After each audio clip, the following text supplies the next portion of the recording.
Hello, कर दिया sir. Okay. सो HTML ये कुछ थ्योरेटिकल कोई मतलब पॉइंट्स हैं, इसके बारे में पहले पढ़ो और मुझे बताओ कि इसमें किसी में कोई डाउट है।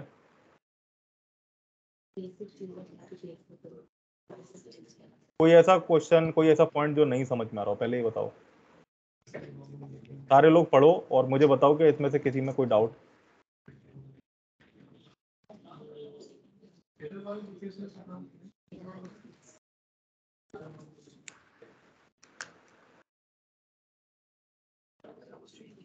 नहीं है? सर ये HTML और सर ये HTML में सर क्या डिफरेंस है? ओके, बेसिकली HTML के दो एक्सटेंशन है, .html और .htm।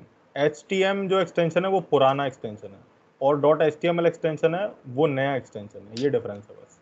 Okay sir. और कोई?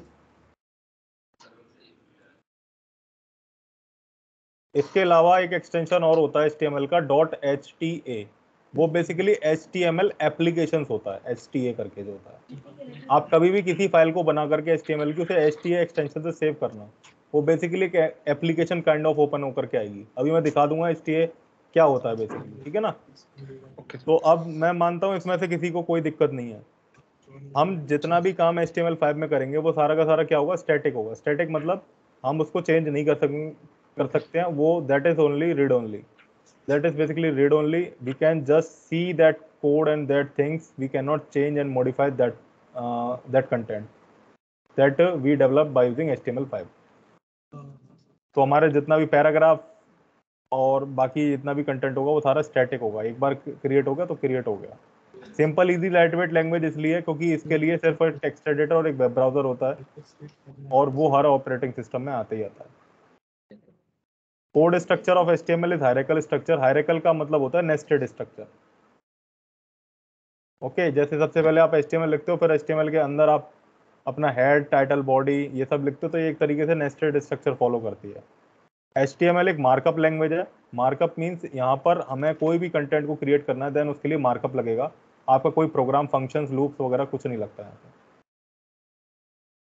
HTML के वेब पेज का एक रॉ लेआउट इस तरीके का होता है। यहाँ पर सिर्फ मैंने दिखाया कि आपके पास एक लिंक है, हेडिंग्स वगैरह है कुछ, और कुछ पैराग्राफ्स हैं। टैग्स मैं आपको बता रहा हूँ, अब इनमें से कौन सा टैग मुझे पहले बताओ। देखो HTML CSS मैं जानता हूँ सबको आता होगा, लेकिन फिर भी मैं अपने तरीके से मैं पूछ रहा हूँ कि जो जो चीज़ें नहीं आती होगी आपको एक बार में पता चल जाए। इसमें से कौन से टैग नहीं आते हैं?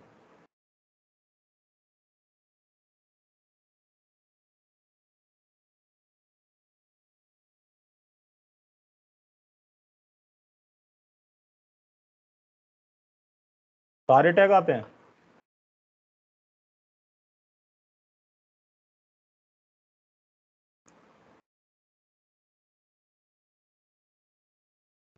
Yes sir.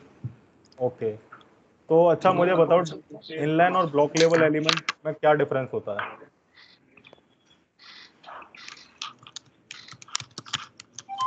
और इसमें से कौन सा इनलाइन एलिमेंट है? कोई भी दो इनलाइन और कोई दो ब्लॉक एलिमेंट्स बताओ मुझे, कौन सा दो ब्लॉक एलिमेंट है और कौन सा? इनलाइन वही है ना, span, italic tag, bold tag, ये सब आता है इनलाइन।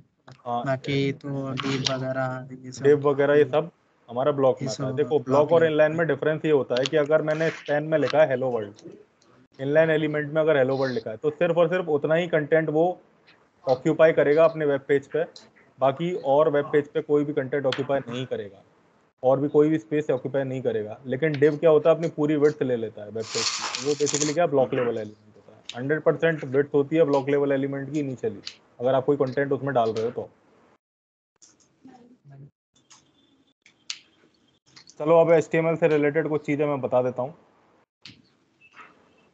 ये तो रिटर्न कर देगा डिस्टिंक्ट, लेकिन वास्तव में सेम जो कि लोकेशन यूज में होगी। फाइल मैंने कहा था कि फाइल अगर बनानी है सबसे पहले VS कोड ओपन कर लो। VS कोड सबने इंस्टॉल कर रखा है? Yes sir. Yes sir. हाँ, अब कुछ एक्सटेंशन मैं बता रहा हूँ, वो एक्सटेंशन इंस्टॉल कर लो। वो आपके रिएक्ट में भी काम आएंगे और यहाँ पर भी काम आएंगे, HTML में भी। सबसे पहला ये auto close, auto complete tag,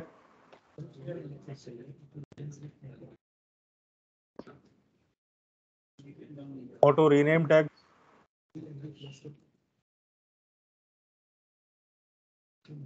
ये ब्रैकेट पेयर कलराइजर, ये वाला है जो, इसको इंस्टॉल कर लेना। ये 4 एक्सटेंशन हो गए, और कोई बचा? या फिर ये वाला करना, ब्रैकेट पेयर कलराइजर, ये एक्चुअली डेप्रिशिएटेड नहीं हुआ, वो हो, ये वाला कर लेना। इसके अलावा थीम वगैरह अपने अकॉर्डिंग करना चाहो तो वो कर सकते हो। एक ये इमेज प्रीव्यू कर लेना।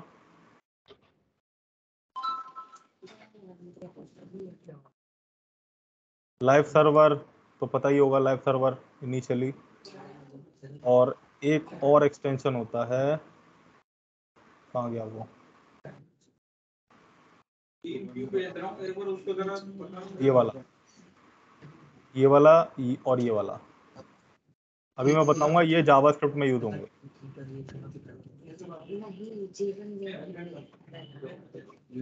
कर लिए सारे एक्सटेंशन जो मैंने बताया? Sir 1 minute. इन सारे एक्सटेंशंस का आगे काम पड़ने वाला है जावास्क्रिप्ट तक, और रिएक्ट में भी कुछ काम पड़ेगा।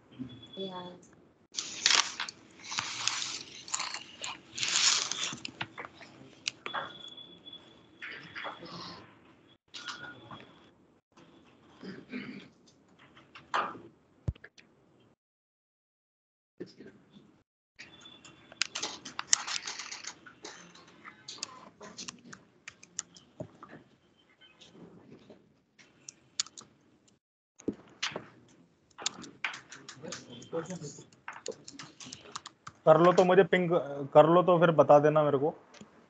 एक काम करना, रिकॉर्डिंग कर लिया ना स्टार्ट, तो रिकॉर्डिंग में देख लेना भी, पहले समझ लो जो जो चीजें मैं पढ़ा रहा हूँ, नहीं तो ऐसे तो बहुत देर लग जाएगी मेरे को कराते कराते।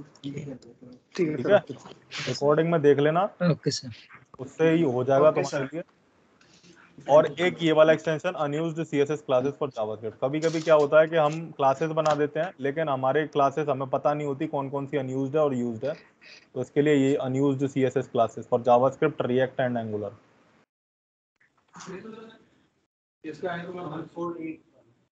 ये बाकी बाद में यूज होंगे, एसवीजी वाले, और ये रिएक्ट के काफी बाद में यूज होंगे। एक प्रेटियर का और कर लेना कोई सा भी, ताकि कोड फॉर्मेट आपका अच्छे से होता रहे। आप लोगों की ऑर्गेनाइजेशन में कोड एनालिसिस टूल चलता है, स्टैटिक कोड एनालिसिस टूल या कोड फॉर्मेटर टूल, जैसे ESLint और प्रेटियर कॉन्फ़िगरेशन करके चलाते हो आप लोग रिएक्ट के साथ? सर जो डिफॉल्ट हम यूज करते हैं, जो राइट क्लिक करके फॉर, अच्छा अच्छा, वो यूज कर लेते हो आप, एक्सटेंशन इंस्टॉल करके राइट क्लिक करके ऑटोमेटिकली फॉर्मेट नहीं करते, सेव करने से ऑटोमेटिकली फॉर्मेट हो जाए। सर ओके, तो वो मैं बता दूंगा ESLint के साथ कैसे कॉन्फ़िगरेशन किया जाता है और बेसिक रूल्स क्या क्या होते हैं ESLint के। तो ये था ऑल ओवर अभी एक्सटेंशन से रिलेटेड। अभी मैं इनिशियली क्या करता हूँ, एक इंडेक्स फाइल बना लेता हूँ, index.html।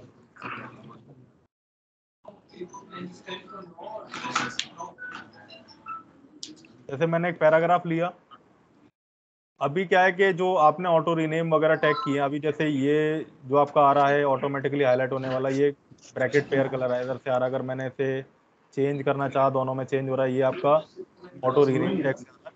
अब मैं बताना चाहता हूँ कि ये जो होता है आपका बेसिकली, ये पूरा का पूरा, अगर आप इसमें कंटेंट और डाल देते हो, ये वाला H1, ये कंटेंट और क्लोजिंग H1, ये तीनों क्या मिलकर के बनाते हैं HTML एलिमेंट। यहाँ पर जो H1 है, जो आपका ओपनिंग H1 है, वो बेसिकली क्या है, ओपनिंग टैग है। तो आपका क्लोजिंग H1 है ये वाला,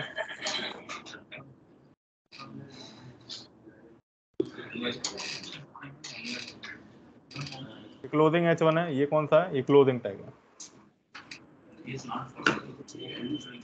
वो सारे टैग जिनका ओपनिंग और क्लोजिंग टैग होता है, उन्हें हम क्या कहते हैं, पेयर टैग्स। सारे एलिमेंट जिनका क्लोजिंग टैग नहीं होता, जो कि सिर्फ और सिर्फ खुद से क्लोज कर दिए जाते हैं, उन्हें कहते हैं नॉन क्लियर टैग्स या फिर self closing tag. For example ये मेटा देख रहे हो, मेटा का कोई भी क्लोजिंग टैग नहीं है, ठीक है। जैसे बी आर हो गया, ब्रेक हो गया, ब्रेक का कोई क्लोजिंग नहीं है, लेकिन हम इसे इस तरीके से लिखते हैं, राइट वे ये है सही तरीका ये है लिखने का। इसे क्या कहते हैं? सेल्फ क्लोजिंग टैग्स या फिर नॉन पेयर्ड टैग्स ये कहते हैं, ठीक है। सारे टैग्स के बारे में मैंने इसीलिए पूछ लिया था कि आप लोगों को पता है कि नहीं पता, और आप लोगों को सब पता था। लिस्ट बेसिकली हमारे पास होती है अनऑर्डर्ड लिस्ट, ऑर्डर्ड लिस्ट और डिस्क्रिप्शन लिस्ट। तीनों पता है, order, unordered, description list HTML में। Yes sir. ओके, बाकी तो और कुछ ऐसा बताने की जरूरत नहीं है। हाँ, मैं जो HTML एप्लीकेशन के बारे में बता रहा था डॉट एक बार ये बता दो, ऑर्डर लिस्ट वगैरह के बारे में बता दो एक बार। ओके ओके, देखो HTML में हमें अगर कंटेंट को कैटेगराइज करना है, कंटेंट को कैटेगराइज मतलब आपके पास कुछ लिस्ट दी हुई है। लिस्ट आप कह सकते हो जैसे कि आपका फ्रीक्वेंटली आस्क्ड क्वेश्चंस वाला सेक्शन था मीटिंगों में, जो आपके प्रोडक्ट, जब आप प्रोडक्ट डिस्क्रिप्शन पेज पे देखते तो वहां पर जो लिस्ट, वहां पर आपने यूएल का यूज किया है। यूएल का यूज होता है, 3 तरीके की लिस्ट होती है। एक यूएल जिसे हम कहते हैं अनऑर्डर्ड ऑर्डर्ड लिस्ट, एक होती है ओएल जिसे कहते हैं ऑर्डर्ड लिस्ट, और एक होती है डिस्क्रिप्शन लिस्ट यानी कि डीएल जिसे कहते हैं डिस्क्रिप्शन। 3 तरीके की लिस्ट होती है HTML में। अनऑर्डर्ड लिस्ट को क्रिएट करने के लिए हम यूज करते हैं यूएल। इसने पहले भेजा, मैं इसे बंद कर,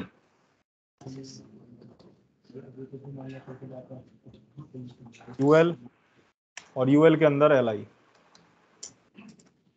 में मैंने डाल दिया लिस्ट, या फिर एक काम करते हैं यूएल के अंदर एलआई एंड, तो ये हमारे पास 3 लिस्ट आ गई, ठीक है ना। ये बेसिकली क्या अनऑर्डर्ड लिस्ट का सैंपल है। अभी से अगर मुझे रन कराना है तो मैंने एक एक्सटेंशन इंस्टॉल करवाया था लाइव सर्वर। राइट क्लिक करना है इधर वर्क स्पेस पे और ओपन विद लाइव सर्वर का ऑप्शन आ रहा होगा आपके पास, इस पर क्लिक कर देना तो ये एक आपके लोकल सर्वर पे ओपन हो जाएगा 127.0.0। इसका IP एड्रेस है और ये इसका पोर्ट नंबर है, तो इस पर ये ओपन हो जाएगा। और यहाँ पे आप देख रहे हो अनऑर्डर्ड लिस्ट। अनऑर्डर्ड लिस्ट में जो लिस्ट आइटम आते हैं वो बेसिकली बुलेट्स में आते हैं, या फिर आप अपने कोई भी आप कोई भी मार्क ले सकते हो। इसमें कुछ मार्क भी दिए होते हैं जिसे आप टाइप नाम से एक एट्रीब्यूट होता है इसमें। डिस्क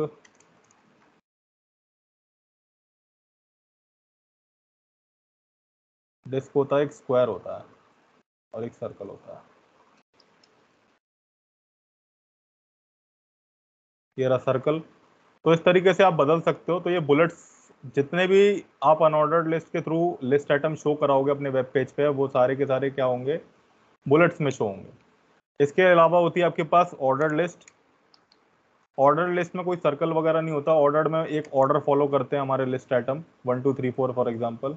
यहाँ पे देख लो, आप इसे चेंज करना चाहते हो तो आप सेम वही तरीका है। यहाँ पर टाइप लो और टाइप के अंदर 1A वगैरह जो भी डालना है, जैसे मैंने A डाल दिया तो अभी A से स्टार्ट होगी ABC। तो ये इस तरीके से होता है। एक होती है आपकी डिस्क्रिप्शन लिस्ट जिसे हम कहते हैं DL, और DL के अंदर DD HTML and DT।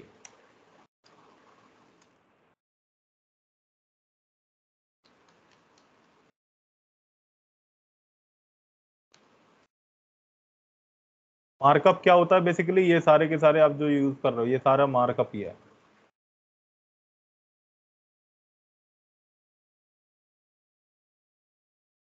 CSS is style sheet language.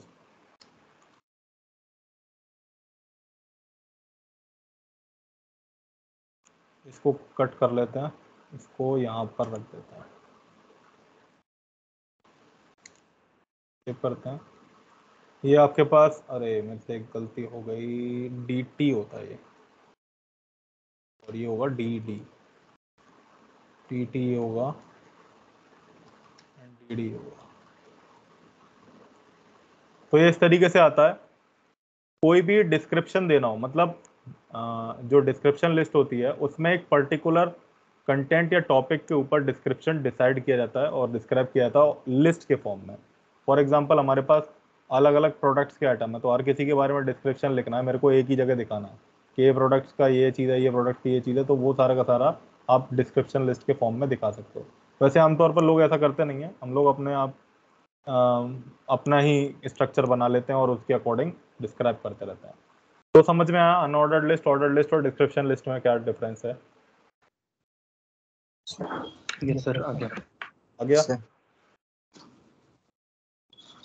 जो मैं HTML एप्लीकेशन के बारे में बता रहा था कि HTML एप्लीकेशन होती है, फॉर एग्जांपल क्या किया मैंने यहाँ पर एक बटन और बना दिया।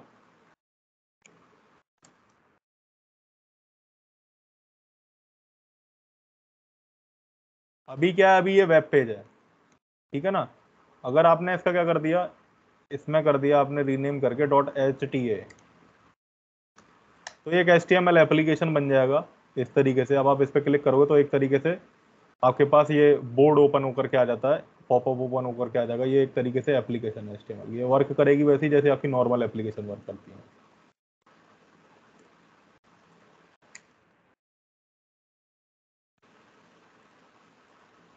ठीक है। अब हमारा जो नेक्स्ट टॉपिक है अब हम देखते हैं, इसमें और तो कुछ नहीं रह गया। पैराग्राफ हो गया, डिव हो गया, इमेज हो गया, हेडिंग हो गया। एक मैं और बता देता हूँ, इमेज में जो आपको आगे यूज में आएगा,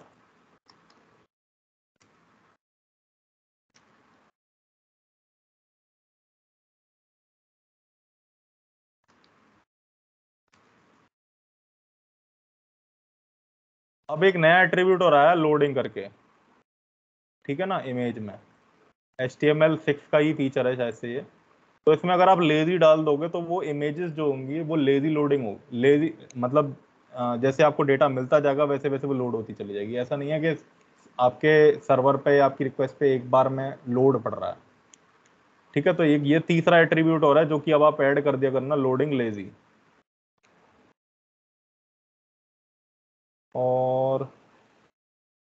और कुछ नहीं है वैसे तो।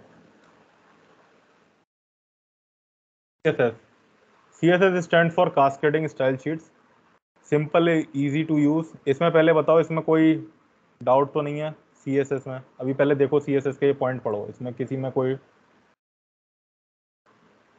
डाउट हो तो बताओ मुझे। किसी भी तरीके कोई डाउट हो तो पूछ लेना, ये नहीं है कि नहीं पूछ रहे हो, इससे तुम्हारे लिए प्रॉब्लम हो जाएगी।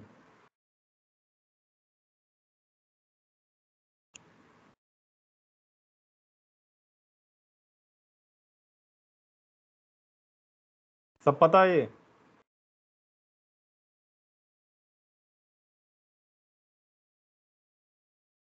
हेलो।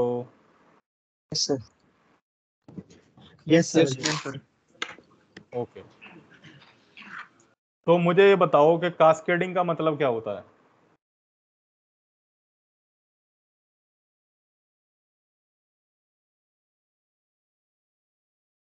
कास्केडिंग स्टाइल शीट इसे क्यों कहा गया है?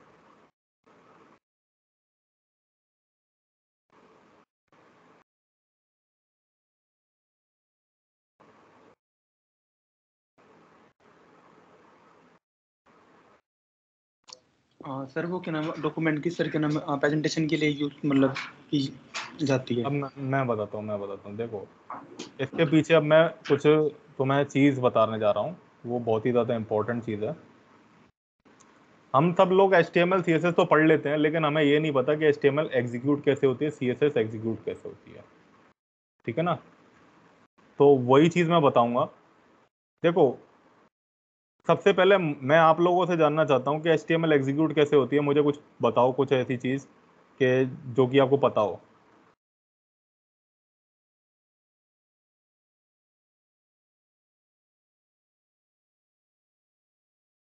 बताओ। HTML का स्ट्रक्चर होता है, HTML डॉक टाइप से शुरू करते हैं।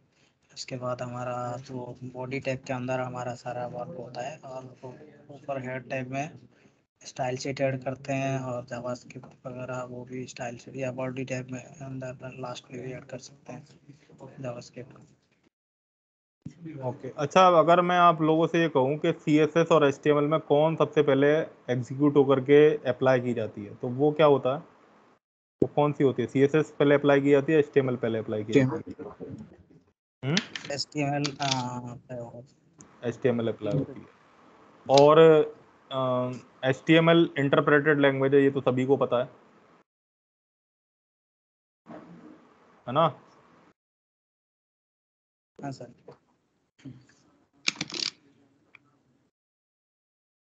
अब मैं बताता हूँ। देखो बेसिकली क्या होता है, हमारे पास एक होता है डॉम इंटरप्रेटर,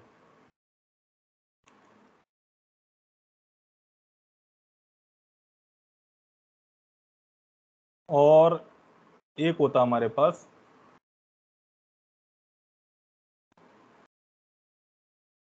CSS इंटरप्रेटर।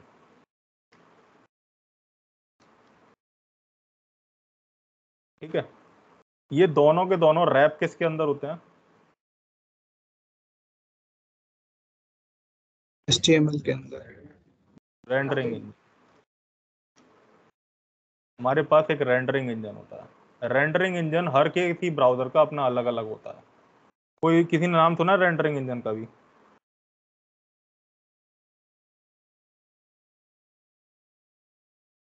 नहीं सुना? अच्छा बताओ, रेंडरिंग इंजन मतलब एक तरीके से क्या करता है काम एक तरीके से? देखो अब मैं बताता हूँ। सबसे पहले क्या होता है कि हमारा जो डॉम इंटरप्रेटर होता है वो हमारे HTML को रीड करता है, उसे एग्जीक्यूट कर देता है, and then after CSS interpreter क्या करता है, वन बाय वन करके उन सारे एलिमेंट्स पे स्टाइलिंग अप्लाई करना शुरू कर देता है। ये दोनों काम किसके अंदर करते हैं? रेंडरिंग इंजन के बाद। तो हमारा जितना भी प्रोग्राम होता है HTML और CSS का, वो एक रेंडरिंग इंजन एग्जीक्यूट करता है। फॉर एग्जाम्पल आपके पास जो गूगल है, वहां पर जो रेंडरिंग इंजन लग रहा है वो वेबकिट लग रहा है।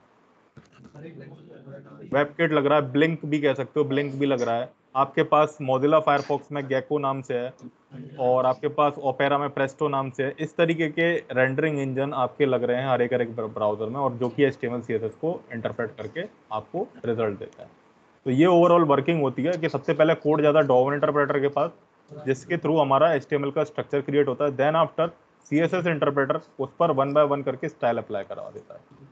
ठीक है, ये काम हो रहा था बिहाइंड द सीन्स जब हमारा HTML और CSS का कोड एग्जीक्यूट होता है।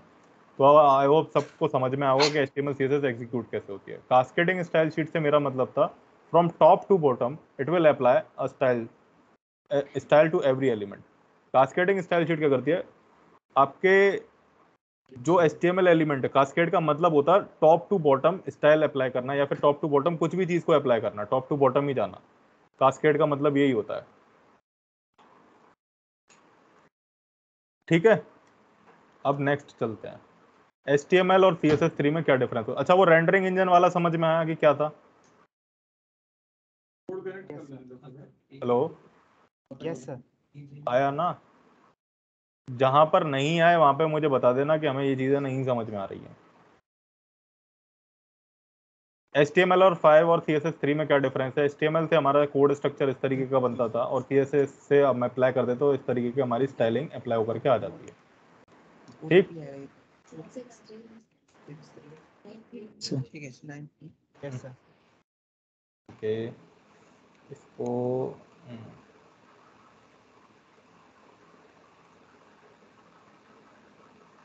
अब ये बेसिकली और डिफरेंस है HTML और CSS के पेज में, क्योंकि यहाँ पर अवेलेबल मैंने बताया। अब इसके बाद नेक्स्ट उसका स्लाइड पे चलते हैं। नेक्स्ट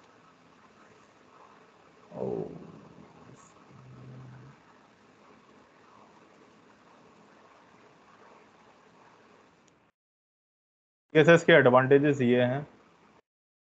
अब ये तो अगर इसमें कोई डिफरेंस कोई डाउट है तो मुझे बताओ। इसमें अभी तक का जितना भी समझ में आया, सारी चीजें क्लियर है? Yes sir. ओके, अब इसमें बताओ कि सब कोई क्लियर हो रही है? मेरे को एक ही कैंडिडेट की आवाज आ रही है बार बार। ये सर सब सर क्लियर हो गया। अब बताओ कि इसमें सारी चीज़ें क्लियर है, मतलब इस वाले एडवांटेजेस को पढ़ो कि क्या है, मतलब एडवांटेजेस के बारे में तो कुछ समझ लोगे कि क्या होता है एडवांटेजेस। सीएसएस से ये सारे एडवांटेजेस हमें मिलते हैं, पेज लोड फास्टर हो जाता है, पेज लोडिंग की स्पीड बढ़ जाती है, मतलब बढ़ नहीं जाती एक तरीके से। एक्स्ट्रा सीएसएस लगाने से ऐसा नहीं है कि काफ़ी टाइम लग जाएगा एग्जीक्यूट होने में। आपको कोई एक्सटर्नल डिपेंडेंसी या पैकेज इंस्टॉल नहीं करना पड़ता अपने ब्राउजर में सीएसएस को एग्जीक्यूट करवाने के लिए। It will automatically execute by the browser. Simple और इजी इसलिए है, सिंपल इजी इसलिए बताओ। अच्छा, HTML और CSS3 सिंपल इजी कहा जाता है। Simple why HTML and CSS3 are simple and easy? Sir ये प्लेटफॉर्म इंडिपेंडेंट होती है। ओके, और सर इसमें लॉजिक ओटीपी भेज रहा है, नहीं भेज रहा है, नहीं लगाना पड़ता, और लॉजिक नहीं लगाना पड़ता। हाँ, एक लॉजिक नहीं लगाना पड़ता। और ये भी होता है, देखो क्या होता है कि हम जब, अगर तुम्हें मैं एक HTML CSS का प्रोग्राम दूं और एक कॉम्प्लिकेटेड सा जावास्क्रिप्ट का प्रोग्राम, तो तुम सबसे पहले सीधा सीधा सा बात है कि तुम HTML CSS का प्रोग्राम करोगे। दोनों की प्रायोरिटी उतनी है तुम्हारे लिए, लेकिन ये है कि तुम HTML CSS का पहले करो बिकॉज वो सिंपल होगा। सिंपल क्यों? क्योंकि उसमें लॉजिक्स बनाना नहीं पड़ता अपने को। और वहीं पर अगर हम जावास्क्रिप्ट में देखें तो हमें लॉजिक्स वगैरह क्रिएट करना पड़ेगा, then after we can develop the application. तो बेसिकली CSS3 इस वे में इजी है कि वहां पर फंक्शंस, लूप्स वगैरह नहीं लगते। Multiple device compatibility, cross platform. Multiple device compatibility मतलब क्रॉस प्लेटफॉर्म है, किसी भी प्लेटफॉर्म पे इजीली सपोर्टेबल है और बिना किसी एक्सटेंशन के एग्जीक्यूट हो जाती है। नेक्स्ट चलते हैं CSS3 के सिंटेक्स पे। तो CSS3 का सिंटेक्स कुछ इस तरीके का होता है कि सबसे पहले हमें सिलेक्टर पास करना पड़ता है, फिर करली ब्रेसेस हमें पास करना पड़ता है, देन प्रॉपर्टी और उसकी वैल्यू, फिर सेमीकोलन, फिर प्रॉपर्टी और वैल्यू। अभी कैसे करेंगे अभी मैं बताता हूँ। सबसे पहले आपको CSS को अप्लाई करना आना चाहिए HTML डॉक्यूमेंट पे। तो उसके लिए हम क्या करते हैं, उसके लिए चार अलग अलग तरीके हैं। HTML को CSS के साथ लिंक करने के हमारे पास चार अलग अलग तरीके हैं। सबसे पहला तरीका बाय यूजिंग लिंक टैग। जिस तरह से HTML का फाइल एक्सटेंशन .html होता है, उस तरह से CSS का फाइल एक्सटेंशन .css होता है। तो मैं यहाँ पर एक main.css बना लेता हूँ और इस main.css को मैं यहाँ पर लिंक करा देता हूँ। ठीक है, अब ये मेरी CSS की फाइल लिंक हो चुकी है और यहाँ पर मैंने किसको यूज किया, लिंक टैग को CSS की फाइल लिंक कराने के लिए। अब यहाँ पर मैं h1 ले लेता हूँ। अभी मुझे इस h1 को स्टाइल करना है, किसके हेल्प से, CSS के हेल्प से।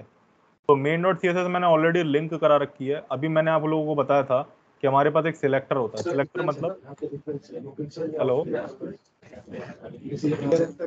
सर जैसे हम किसी डिव को सिलेक्ट कर रहे हैं या फिर हम पी टैग को, जो भी हमारा टैग होगा हम उसको सिलेक्ट कर रहे हैं कि किस टैग पे हमें वो अप्लाई करनी है वो CSS। हाँ, जैसे कि हमें किसी पर्टिकुलर एलिमेंट पे अगर अप्लाई करनी है तो हमें एक सिलेक्टर की जरूरत होती है। सिलेक्टर भी अलग अलग तरीके के होते हैं, अभी मैं बताऊंगा, बट अभी इनिशियली मैं ये बता रहा हूँ कि हम कितने अलग अलग तरीके हैं जिसकी मदद से CSS को अप्लाई कर सकते हैं और कौन सा अप्रोच और मेथोडोलॉजी अच्छी रहती है। ठीक है, H1 मैंने ले लिया। यहाँ पर H1 एज अ सिलेक्टर काम करेगा बिकॉज मेरे को H1 पे स्टाइल अप्लाई करनी है। इसके बाद अपने टेक्स्ट की अलग प्रॉपर्टीज होती हैं, बैकग्राउंड की अलग प्रॉपर्टी होती है, इमेज की अलग प्रॉपर्टी होती है, तो हर चीज़ की अलग अलग प्रॉपर्टीज होती हैं CSS में। तो अगर मुझे इसका फॉन्ट साइज इंक्रीज करना है तो यहाँ पर मेरे पास फॉन्ट साइज नाम से एक प्रॉपर्टी आ जाएगी। फॉन्ट साइज देखो, ये अपने आप ही दिखा रहा है। मैं टैब प्रेस करूंगा, मेरे पास 1.5 EM आ चुका है। मैं एक काम करता हूँ, इसे 32 पिक्सल लिख देता हूँ। ठीक है, मेरा यहाँ पे पोस्ट CSS दे रखा है, CSS ले लेते हैं। एक मुझे इसका क्या करना है, कलर चेंज करना है, तो मैं इसमें कलर प्रॉपर्टी दे दूंगा और कलर मैंने दे दिया ब्लू वायलेट, ये वाला। अभी हम सेव कर लेते हैं और सेव करके मैं रिजल्ट देखता हूँ मेरे पास क्या आ रहा है। मैंने इसे क्लोज कर दिया था क्या? हाँ, मैंने इसे क्लोज कर दिया था। ये देखो, ये मेरे पास रिजल्ट आ रहा है और इसका टेक्स्ट साइज भी बढ़ गया। अभी अगर मैं इसका टेक्स्ट साइज और इंक्रीज कर देता हूँ, 132 पिक्सल्स कर देता हूँ, तो वो इंक्रीज हो जाएगा और ज़्यादा।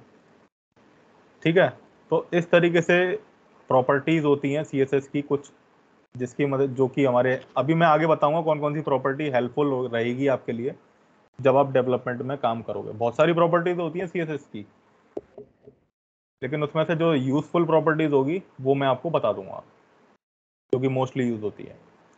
तो ये था हमारा सिलेक्टर, ये हमारी प्रॉपर्टी थी, इसकी ये वैल्यू थी।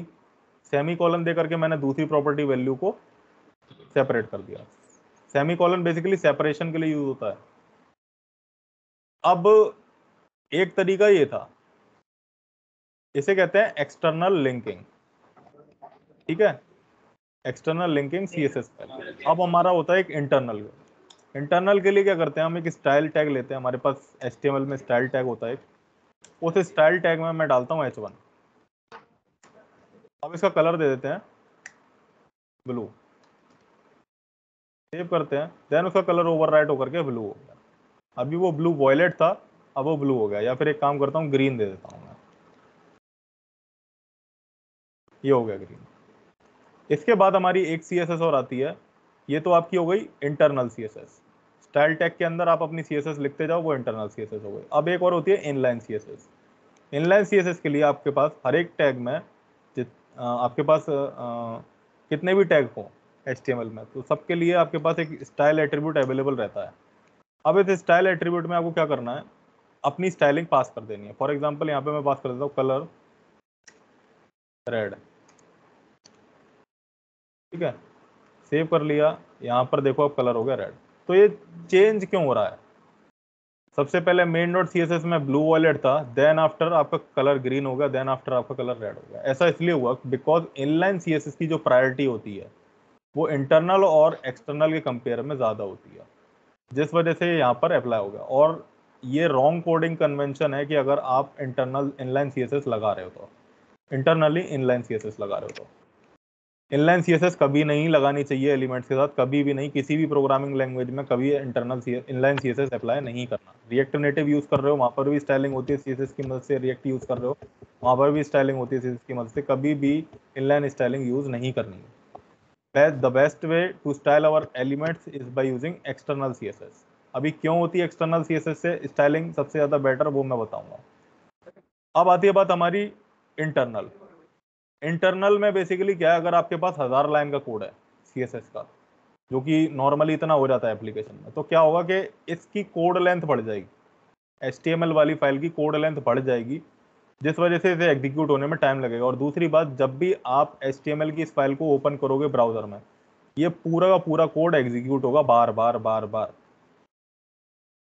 तो क्या है कि ये टाइम बढ़ा देगा आपका लोडिंग टाइम वेबसाइट का, तो इसे भी हटा दो, इसकी भी जरूरत नहीं है।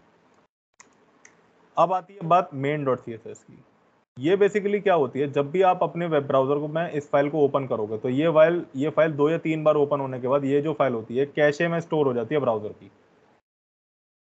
तो अगली बार जब आप इस वेब पेज को ओपन करोगे तो डायरेक्ट यहाँ से ना लेने के बजाय, मेन डॉट CSS से ना लेने के बजाय, ये क्या करता है ब्राउजर अपने कैशे से लेता है इस टेक्स्ट की अपीयरेंस या फिर स्टाइल्स को, ठीक है। तो हमेशा याद रखना, एक एक्सटर्नल CSS में ही हमें अपनी फाइल्स को बनाना चाहिए CSS, मतलब एक एक्सटर्नल CSS में हमें अपनी स्टाइल लिखनी चाहिए अपने वेबसाइट की या वेब एप्लीकेशन की।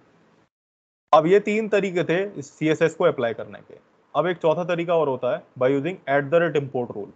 @import रूल का क्या सिग्निफिकेंस होता है, मान लो कि यहाँ पे आपके पास मोबाइल की, टैबलेट की और डेस्कटॉप की अलग अलग CSS फाइल है, या फिर और भी काफी सारी CSS फाइल्स है, बहुत सारी हैं आपके पास। CSS की फाइल से आपके पास गूगल फॉन्ट्स लगाने के लिए अलग लिंक आती है, और भी काफी सारी फाइल्स हैं।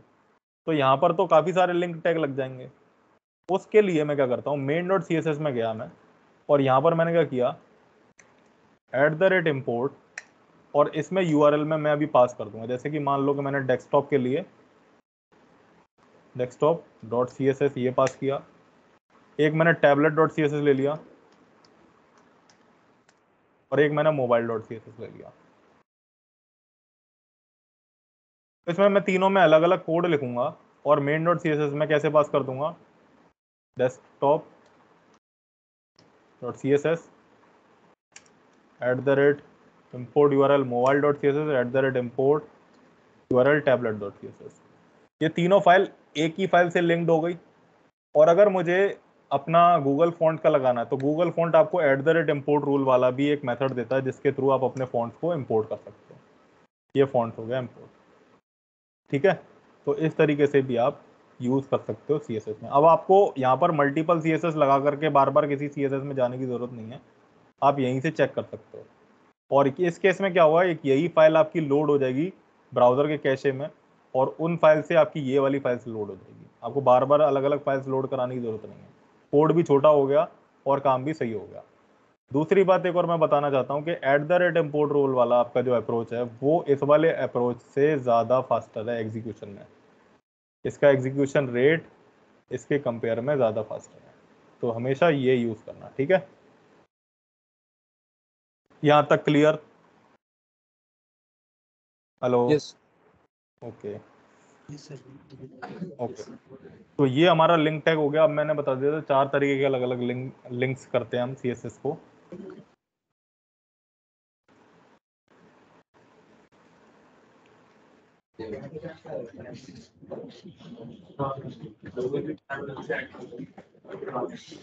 CSS के सिलेक्टर्स कौन कौन से होते हैं? एक ID सिलेक्टर होता है, क्लास सिलेक्टर होता है, एलिमेंट सिलेक्टर होता है, एट्रीब्यूट सिलेक्टर होता है और यूनिवर्सल सिलेक्टर होता है। ये मोस्टली यूज में आने वाले सिलेक्टर्स हैं। वैसे मोस्टली हम काम जो कर लेते हैं वो बूटस्ट्रैप और मटेरियल UI या फिर टेल इवेंट CSS का यूज करके हम कर लेते हैं अपना काम, हमें ज़्यादातर यूज नहीं करना पड़ता। बट फिर भी अगर आपको कभी ज़रूरत पड़े तो आप ये सिलेक्टर्स का यूज़ करो और उसके बेसिस पे आप स्टाइलिंग कर सकते हो। तो ID सिलेक्टर बेसिकली क्या करता है? ID सिलेक्टर जैसे कि मैंने यहाँ पर लगा दिया ID और इसमें लिख दिया hello1। एक मैंने क्लास लगा दिया, उसमें भी लिख दिया hello1। ओके, यहाँ पर अभी मैं दिखाने के लिए क्या करता हूँ, यहाँ पर सिर्फ स्टाइल लगा देता हूँ। और इसमें ID को अगर एक्सेस करना है, बेसिकली क्या है कि ID और क्लास का यूज क्यों किया गया। अभी मान लो कि मेरे पास 4 या 3 अलग अलग तरीके के H1 एलिमेंट्स हैं और उनमें से मुझे इसी पे स्टाइल अप्लाई करनी है, तो इसको कुछ आइडेंटिटी देनी पड़ेगी। तो उसी के लिए ID और क्लास का यूज किया जाता है। अब ID आइडेंटिटी देने से मेरा मतलब है कि मेरे को सिर्फ और सिर्फ इसी में स्टाइलिंग चेंज करनी है, तो मैं इस ID को एक्सेस करके इस पे स्टाइल अप्लाई कर सकता हूँ। अब इस ID को एक्सेस कैसे करते हैं? CSS में अगर आप कोई स्टाइलिंग करने के लिए ID को एक्सेस करना है तो आप लगाओगे हैश, और हैश लगाने के बाद अपने ID का नाम hello1। और क्लास को कैसे एक्सेस करते हैं? सेम वही तरीका है, ऐड लेकिन यहाँ पर डॉट लगा देते हैं, ठीक है। hello1 और hello1। अभी यहाँ पर क्या है कि अगर मैंने ID में मैंने लिख दिया कलर रेड और यहाँ पर मैंने कलर लिख दिया ब्लू वॉयलेट, मुझे ये बताओ कौन सा कलर अप्लाई होगा? Red sir. रेड। और ऐसा क्यों?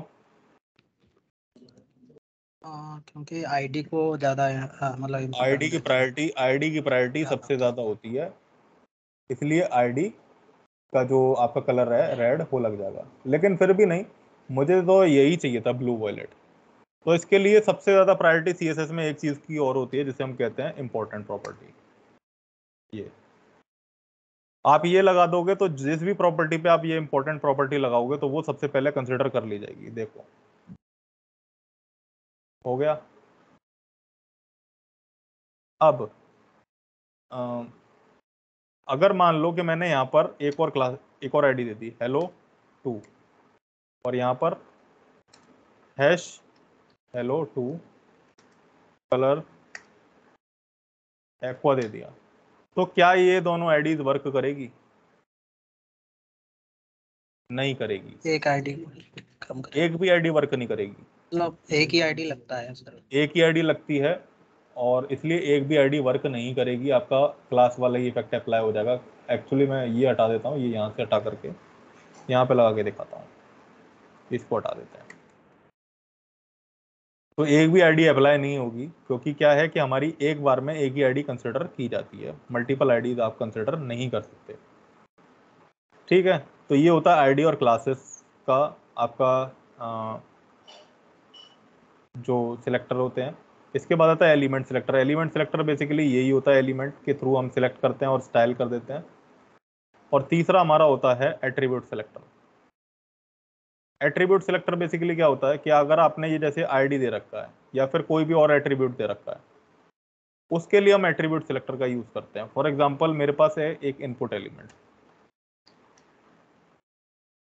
टाइप है टेक्स्ट, और इसमें मैंने नेम दे दिया है यू नेम। एक मेरे पास ईमेल के लिए है, ठीक है। तो मैं चाहता हूं यू नेम वाले पे ही अप्लाई हो, तो या तो आप क्लासेस के थ्रू कर सकते हो, या आप एलिमेंट के थ्रू कर सकते हो, या फिर आप एट्रीब्यूट के थ्रू कर सकते हो। तो एट्रीब्यूट के लिए क्या करेंगे, एक स्क्वायर ब्रैकेट लेंगे, name is equal to user name, इसको लेकर के डाल देंगे। यहां पर इसकी विड्थ दे दो,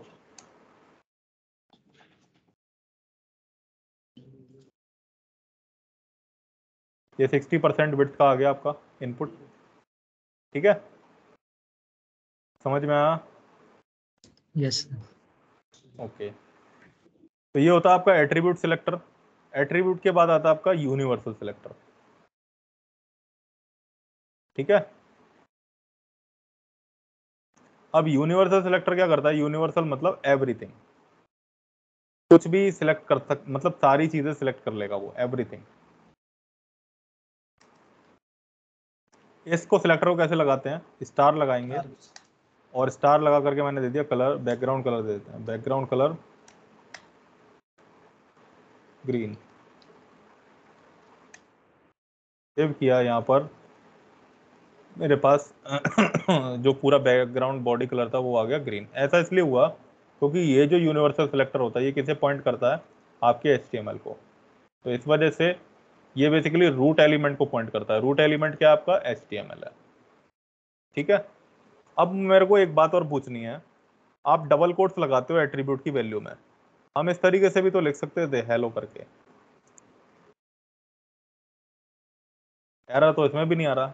then why we are using double quotes here? ऐसा इसलिए होता है कि डबल कोट्स इसलिए लगाया जाता है ताकि दो अलग अलग वर्ड्स को आप एक साथ लिख सको, एक साथ पास कर सको।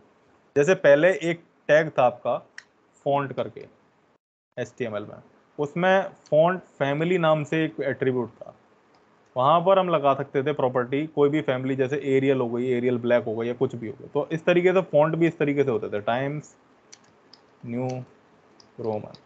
अगर मैं डबल कोट्स नहीं लगाऊंगा तो ये तीनों अलग अलग वर्ड्स की तरह कंसिडर किए जाएंगे, लेकिन डबल कोट्स लगा करके it will wrap into a single word, ये सिंगल वर्ड या सिंगल टेक्स्ट की तरह ही कंसिडर किया जाएगा। तो इसलिए डबल कोट्स हमेशा एट्रीब्यूट में लगाया जाता है। समझ में आया? हेलो, आ गया? क्लियर हो गया? Yes okay okay. अब CSS के सिलेक्टर्स खत्म हुए आपके। प्रॉपर्टीज देखो, CSS का बेसिकली सिर्फ उतना ही काम है जितना की जरूरी है। आपने क्या किया है कि पूरे, आप हमेशा अगर कभी कोई फ्रेमवर्क यूज कर रहे हो तो उस फ्रेमवर्क को अप्लाई करना सीखो। उस फ्रेमवर्क को अगर आप अप्लाई करना सीखोगे तो आपके लिए सबसे ज्यादा एडवांटेज ये रहेगा कि आपको बार बार स्टाइल नहीं बनानी पड़ेगी, आपको उसी फ्रेमवर्क में काम करना आ जाएगा। जितना आप अपने आप को लिमिटेड रख के उस फ्रेमवर्क के साथ काम करोगे ना, उतने अच्छे से वो फ्रेमवर्क चलाना आएगा। अब आता है colour, opacity, background, border, padding, margin, height. इसमें से किसी प्रॉपर्टी में कोई दिक्कत?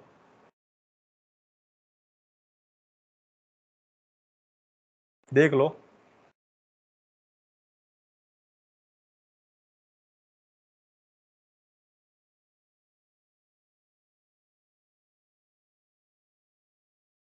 सारी प्रॉपर्टीज आती है। सेकंड वन दूसरी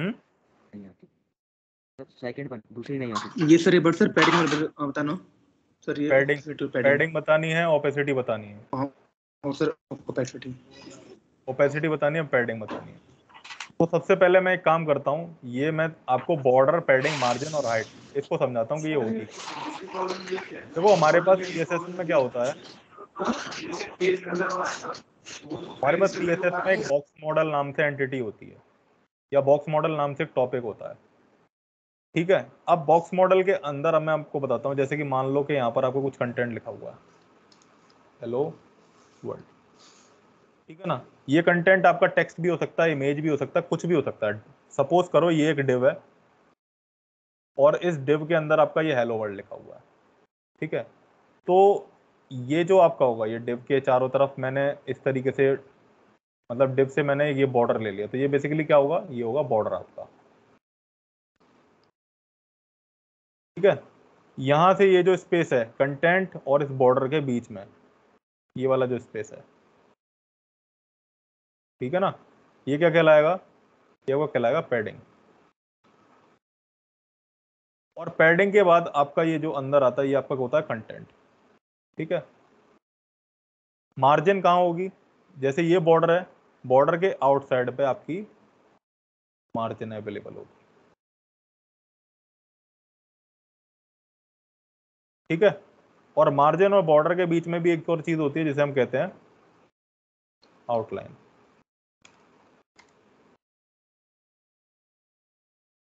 बट फिलहाल आउटलाइन का भी हमारा कोई काम नहीं है, मार्जिन बॉर्डर पैडिंग के बारे में मैं बताता हूँ। और कोई चीज थी क्या? सर आपकी सर वॉइस क्या नाम ब्रेक हो रही है। अच्छा अभी आ रही है? हेलो, सर यस सर अब आ रही है।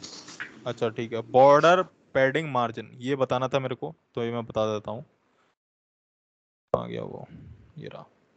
तो क्या है कि मैंने अभी बताया जैसे कंटेंट और बॉर्डर के बीच में आपका क्या होता है, पैडिंग होती है, ठीक है। मतलब पैडिंग और मार्जिन एक ही तरीके से होती है, स्पेसिंग को क्रिएट करने के लिए होती है, बट दोनों का अलग अलग सिग्निफिकेंस है और दोनों को अलग अलग जगह अप्लाई किया जाता है। अभी सपोज करो मैंने यहाँ पर क्या किया, यहाँ पर मैंने एक डिव ले लिया और इस डिव में मैंने एक क्लास दे दी हेलो नाम से। इसको डिलीट कर देते हैं। क्लास को एक्सेस करने के लिए डॉट लगा करके हेलो यूज करेंगे। और यहाँ पर अभी मेरे को बॉर्डर देना है, तो बॉर्डर 2 पिक्सल सॉलिड ब्लैक दे दिया मैंने, ठीक है। या फिर 12 पिक्सल दे देते हैं, 12 पिक्सल सॉलिड ब्लैक। तो क्या है कि अब ये मेरे पास इस तरीके का एक बॉर्डर आ गया। अभी देखो मैंने आपसे क्या कहा था, मैंने आपसे कहा था कि जो ब्लॉक लेवल एलिमेंट होते हैं वो 100% विड्थ कवर करते हैं अपने एलिमेंट की, या फिर आप कह सकते हो मतलब अपने स्क्रीन की। तो यहाँ पर आपको दिख रहा होगा ये 100% विड्थ इसने कवर कर रखी है। ये एक्स्ट्रा विड्थ क्यों आ रही है, ये अभी मैं बता दूंगा कि क्यों आ रही है। अभी मान लो सपोज यही चीज मैंने स्पैन के साथ अप्लाई किया होता, तो स्पैन के साथ सिर्फ और सिर्फ उतना ही हिस्सा आ रहा है जितना 12 पिक्सल का था वो।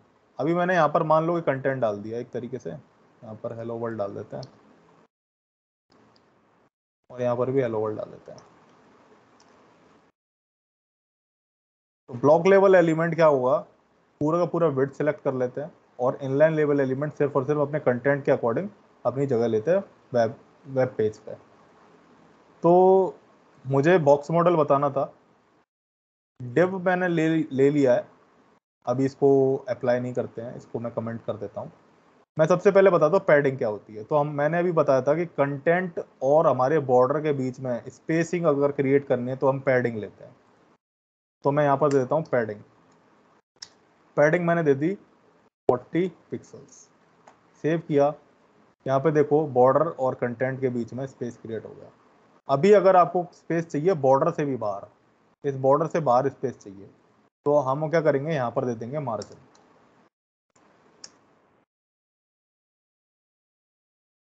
ये देखो बॉर्डर से बाहर मार्जिन आ गई। अभी मैं यही चीज स्पैन पे अप्लाई करता हूँ, पैडिंग और मार्जिन। एक मिनट, ओके ओके ओके, समझ गया। अभी मैंने यही चीज स्पैन पे अप्लाई कर दी, ये अप्लाई हो गई, ठीक है। दूसरी चीज क्या है कि अगर आपको आपके पास ये जो है मतलब ये डिव है, आपको क्या करना है, ये हॉरिजॉन्टली सेंटर में लाना है। हॉरिजॉन्टली सेंटर मतलब यहाँ से भी सेंटर में रहे, यहाँ से भी सेंटर में रहे। तो ऐसा इसलिए करते हैं, इसके लिए क्या करेंगे, मैंने इसकी एक विड्थ डिफाइन कर देता हूँ। अगर आपको किसी कंटेंट की या किसी एलिमेंट की विड्थ देनी होती है तो उसके लिए एक प्रॉपर्टी होती है विड्थ करके। अभी मैंने विड्थ दे दी आपकी 400 पिक्सल्स, सेव किया। यहाँ पर मेरे पास 400 पिक्सल्स की एक विड्थ का ये डिव आ गया। अभी मैं चाहता हूँ ये हॉरिजॉन्टली सेंटर में आ जाए, तो मैं क्या करूँगा, मैं यहाँ पर मार्जिन दे दूंगा ऑटो। सेव किया, ये देखो सेंटर में आ गया। तो हॉरिजॉन्टल सेंटर में लाने के लिए हमेशा किसी भी कंटेंट को आप मार्जिन ऑटो दे दो, ठीक है, तो वो ऑटोमेटिकली आ जाएगा। और अगर आपको चाहिए कि ये ऊपर से गैप ले ले, तो मैं ऊपर से गैप देने के लिए मैं दे देता हूँ 100 पिक्सल्स ऑटो, मतलब टॉप से 100 पिक्सल्स ले लो और ऑटोमेटिकली लेफ्ट और राइट से ऑटोमेटिकली इसे मार्जिन प्रोवाइड कर। ये एक्चुअली क्या है, रेस्पॉन्सिव के केस में भी काम आता है, आपको दिखेगा कि कंटिन्यूसली सेंटर में ही है, ठीक है। अब आता है स्पैन के बारे में बात। अभी मैंने विड्थ दे दी, अभी अगर मेरे को हाइट देनी है तो मैं हाइट भी दे सकता हूँ। हाइट दे दी मैंने 300 पिक्सल्स, ये आपकी हाइट आ गई। एक चीज और मैं बता दूं, कभी भी आपको पेरेंट कंटेनर लेना है, जैसे कि ये डिव है, डिव एक पेरेंट कंटेनर है, ओके। और इसके अंदर अभी अगर मैं कोई भी और कंटेंट ले लूं, जैसे कि सेकंड, तो हमेशा याद रखना जो आपका पेरेंट कंटेनर होगा, जो सबसे बाहर है कंटेनर, हमेशा उसे रेस्पॉन्सिव, अगर आपको वेबसाइट बना के चलना है तो उसे परसेंटेजेस में ही डायमेंशंस देना, पिक्सल्स में डायमेंशन मत देना, अदरवाइज वो रेस्पॉन्सिव नहीं बनेगी। क्योंकि दो तरीके की आपके यूनिट्स फॉलो होती हैं सीएसएस में, एक होती है एब्सोल्यूट और एक होती है रिलेटिव। एब्सोल्यूट यूनिट होती हैं जो कि स्टैटिक होती है और फिक्स्ड होती है, यानी कि ये पिक्सल्स वगैरह, और रिलेटिव यूनिट्स होती हैं जो कि डायनेमिक होती है, जैसे कि परसेंटेजेस वगैरह, ईएम वगैरह हो गया, आरईएम हो गया, ये डायनेमिक यूनिट्स हैं।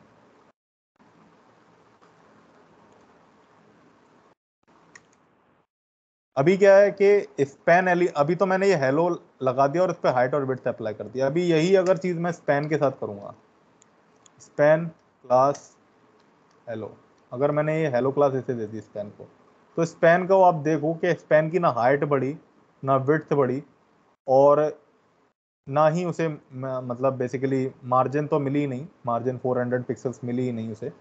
मैं एक काम करता हूँ और इसके अंदर कुछ कंटेंट और डाल देते हैं, हेलो स्पैन, सेव किया।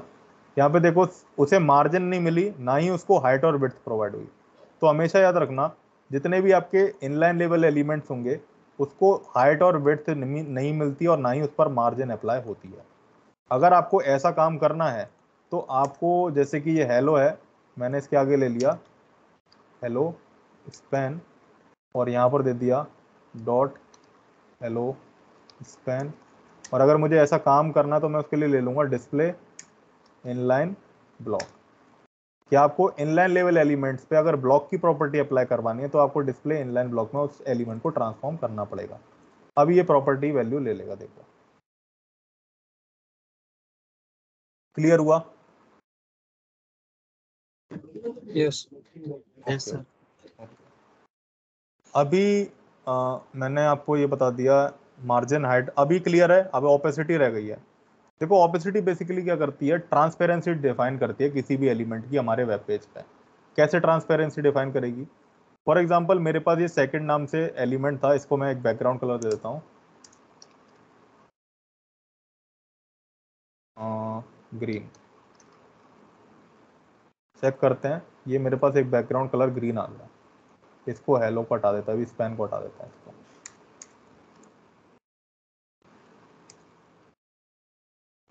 अभी क्या है कि इस एलिमेंट को डिसअपियर करना है, तो इसके अलग अलग तीन तरीके हैं, या तो इसे ऑपेसिटी दे दो, या इसकी विजिबिलिटी कर दो, या इसे डिस्प्ले नन कर दो। तो तीनों में डिफरेंस क्या होता है मैं बताता हूँ। इसकी मार्जिन और हाइट विड्थ, मार्जिन वगैरह हटा देते हैं, मार्जिन और पैडिंग हटा देते हैं, विड्थ हाइट इतनी रहने दो, और ये भी हटा देते हैं, ठीक है। अभी क्या है कि इसकी ओपेसिटी मैं देता हूँ, ओपेसिटी, ओपेसिटी की जो वैल्यू होती है वो 0 से लेकर के 1 के बीच में होती है, मतलब 0.1, 0.2, 0.3 इस तरीके से करके। तो मैं इसे अभी से दे देता हूँ 0.4। इनिशियली जो होती है ओपेसिटी सारे एलिमेंट्स की HTML के, वो 1 होती है, मतलब फुल्ली विजिबल। अभी मैंने 0.1 दे दी, तो यहाँ पर देखो हल्का सा ट्रांसपेरेंट हो गया। अभी मैं और कम कर दूंगा इसको, 0.2 दे दूंगा, तो ये और ज़्यादा ट्रांसपेरेंट हो जाएगा। तो इस तरीके से ये पूरी तरीके से डिसअपियर हो जाएगा अगर मैंने इसे 0 दे दिया तो। ये देखो डिसअपियर हो गया। लेकिन चक्कर क्या है कि अगर मैं स्पैन लिखूंगा, स्पैन लिखता हूँ और स्पैन में मैं लॉरेम टेक्स्ट ले लेता हूँ थोड़ा सा। तो अभी आपको दिख रहा होगा कि वो टेक्स्ट कंटेंट नीचे से आ रहा है, इसका मतलब अभी भी वो एलिमेंट यहाँ पे एग्जिस्ट कर रहा है। तो ओपेसिटी के केस में ये होता है जस्ट वो डिसअपियर हो जाएगा, वो कंप्लीटली हटेगा नहीं। एक और चीज होती है इसके बदले में, विजिबिलिटी हिडन। विजिबिलिटी हिडन देने से भी सेम वही काम होता है, बट यहाँ पर ओपेसिटी प्रोवाइड नहीं होती, वो एलिमेंट कंप्लीटली डिसअपियर हो जाता है, लेकिन वो हटता नहीं है स्क्रीन से, वो रहता है, स्टिल एग्जिस्ट करता है। और एक तीसरी प्रॉपर्टी और होती है डिस्प्ले नन।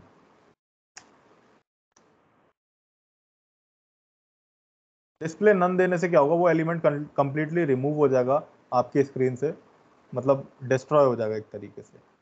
ठीक है, समझ में आया यहाँ तक? अब नेक्स्ट हम देखते हैं डिस्प्ले पोजीशन बॉक्स पोजीशन। इस इन प्रॉपर्टीज में से किसी में कोई डाउट?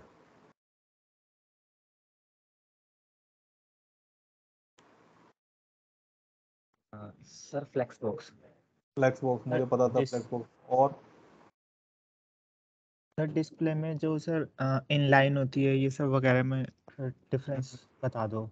ठीक है, इनलाइन में और इनलाइन ब्लॉक और ये सब में, ठीक है, ट्रांसफॉर्म। ठीक है, ट्रांसफॉर्म और सारी बता देता हूँ, एक काम करता हूँ।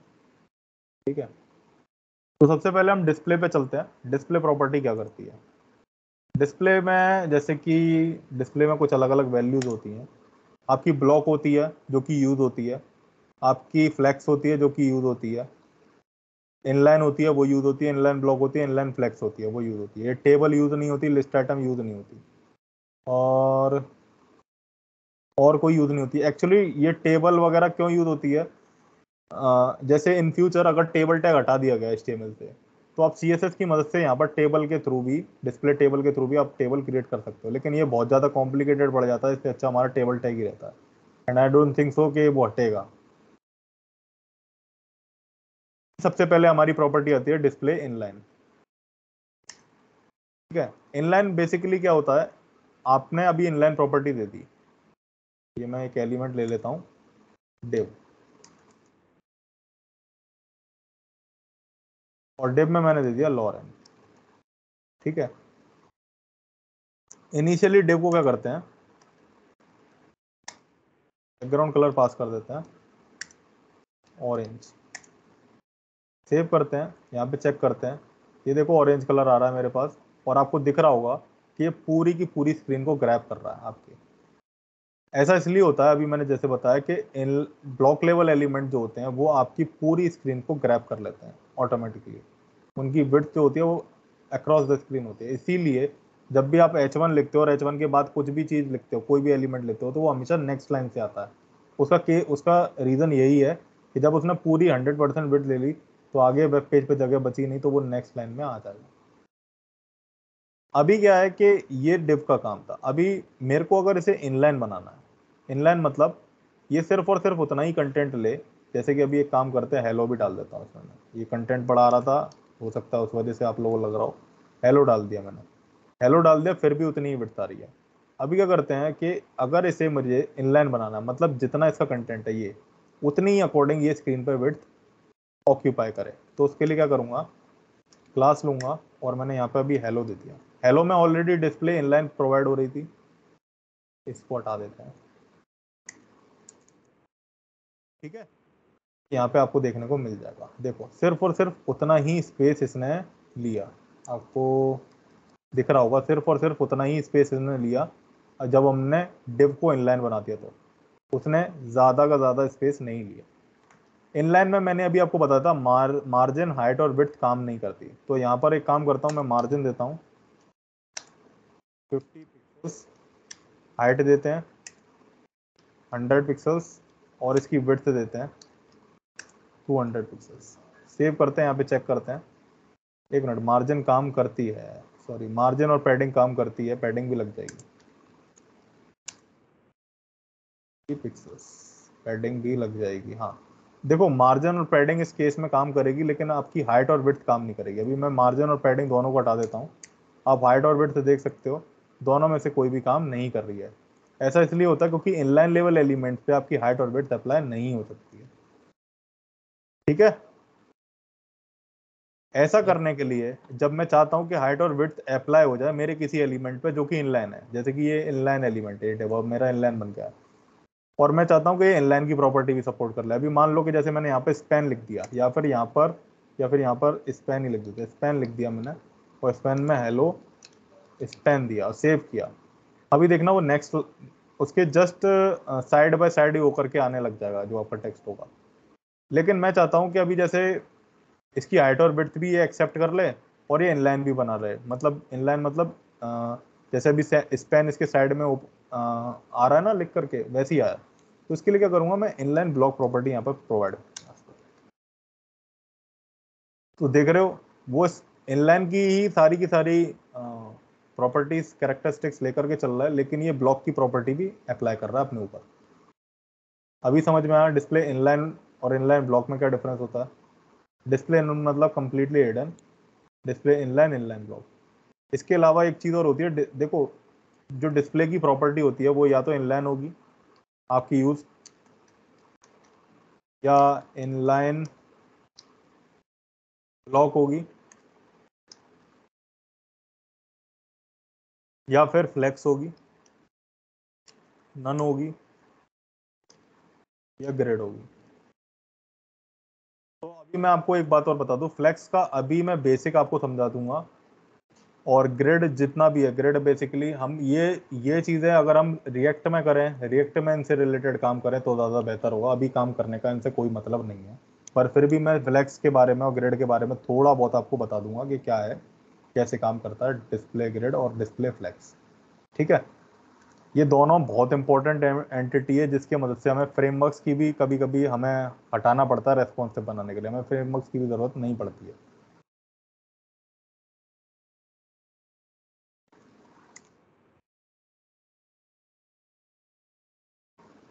अब डिस्प्ले पोजीशन, सॉरी पोजीशन पहले क्या होती है पहले, या फिर डिस्प्ले ही बताता हूँ।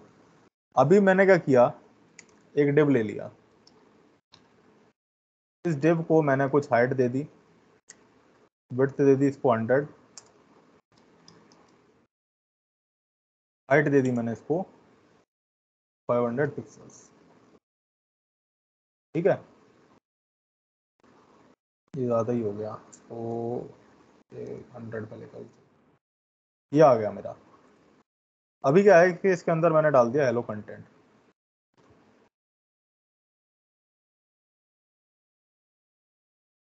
ठीक है, या फिर एक काम करते हैं इसके अंदर और डेप डाल देते हैं।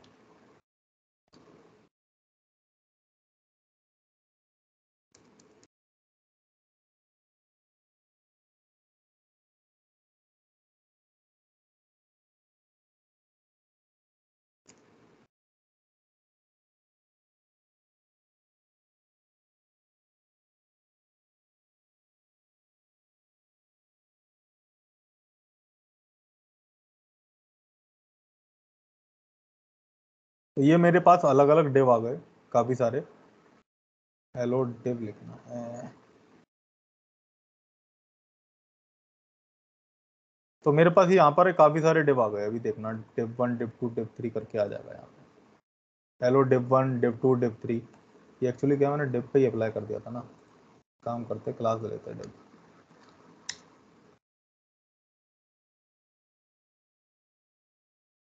अभी नहीं आएगा, अभी देखो ये हेलो 1 2 3 4 5 6 करके आ गया। अभी फ्लेक्स बॉक्स क्या होता है, फ्लेक्स बॉक्स एक ऐसी एंटिटी है जो कि वन डायमेंशनल फ्लो पे वर्क करती है, या तो ये रो में काम कर सकती है, कॉलम में काम कर सकती है। मतलब या तो ये या तो आप कह सकते हो रो में मतलब इस तरीके से हॉरिजॉन्टली वर्क कर सकती है, या वो वर्टिकली वर्क कर सकती है। और ये हमेशा दो एक्सिस पे काम करती है, एक होती है मेन एक्सिस और एक होती है बेस एक्सिस। तो मेन एक्सिस के अराउंड ही इसके एलिमेंट्स अपनी पोजीशन लेते हैं। इनिशियली मेन एक्सिस जो होती है, अगर हम अभी मैंने दे दिया इसे डिस्प्ले डिव को डिस्प्ले दे दिया डिस्प्ले फ्लेक्स, तो इसके एलिमेंट सारे के सारे आपके हॉरिजॉन्टली मूव हो जाएंगे एक रो में, मतलब इस तरीके से। तो इनिशियली अभी आपको मैं बता दूं कि जैसे कि मेरे पास, इसे मैं न्यू कर लेता हूं, मेरे पास एक ये कंटेनर है और इसके अंदर मेरे पास काफी सारे कंटेनर्स हैं, ठीक है ना। अगर मैंने सिर्फ डिस्प्ले फ्लेक्स दे रखी है इस वाले बड़े वाले कंटेनर को, तो इसके जितने भी एलिमेंट्स होंगे वो रो में ही मूव कर जाएंगे। ऐसा इसलिए होता है क्योंकि जब हम डिस्प्ले फ्लेक्स किसी भी एलिमेंट पे अप्लाई करते हैं तो उसकी इनिशियली जो मेन एक्सेस होती है, मेन एक्सेस क्या होती है, हॉरिजॉन्टली सेट हो जाती है। तो यहाँ पर ये मेन एक्सेस के अकॉर्डिंग इसके जो एलिमेंट्स होते हैं वो अलाइन हो जाते हैं हॉरिजॉन्टली इस तरीके से, ठीक है। अब यहाँ पर वन डायमेंशनल एंटिटी से मेरा मतलब था या तो ये रो कॉलम में, ये रो इस तरीके से अपनी पोजीशन सेट करेगा या फिर इस तरीके से आप पोजीशन सेट कर सकते हो इसमें। ये नहीं है कि आप कॉलम और ग्रिड, कॉलम और रो दोनों को एक साथ सेट कर सकते हो जैसा कि आप ग्रिड में काम कर सकते हो। ऐसा काम इसमें नहीं हो सकता क्योंकि फ्लेक्स बॉक्स एक वन डायमेंशनल एंटिटी है। अब फ्लेक्स बॉक्स के अंदर आपके जितने भी एलिमेंट्स आते हैं, ये जितने भी एलिमेंट्स हैं वो क्या है, वो फ्लेक्सिबल आइटम्स होते हैं। फ्लेक्सिबल आइटम्स मतलब इसको अभी मैं इसको डेमो से दिखाता हूं आपको। एक काम करता हूं मैं यहाँ पर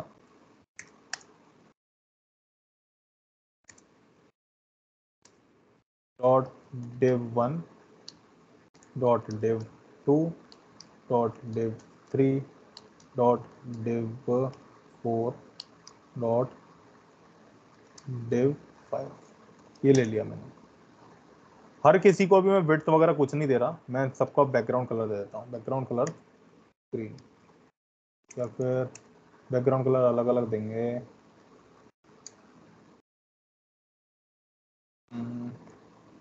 विड्थ दे देते हैं 300 पिक्सल्स एंड हाइट दे देते हैं 100%।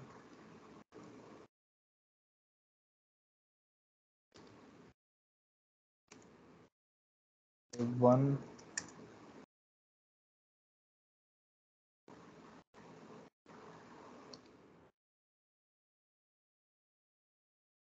चाइल्ड ले लूँ या फिर मैं काम करता हूँ डिव का चाइल्ड लेते हैं।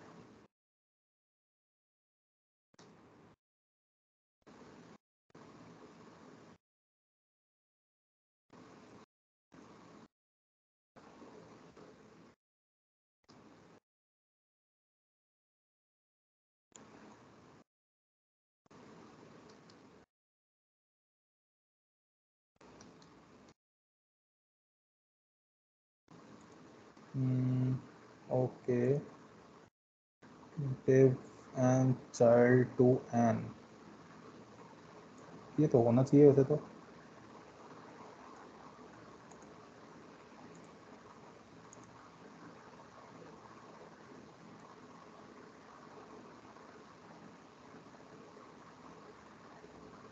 चलो एक काम करते हैं, डायरेक्ट मैं वैसे लिख देता हूँ।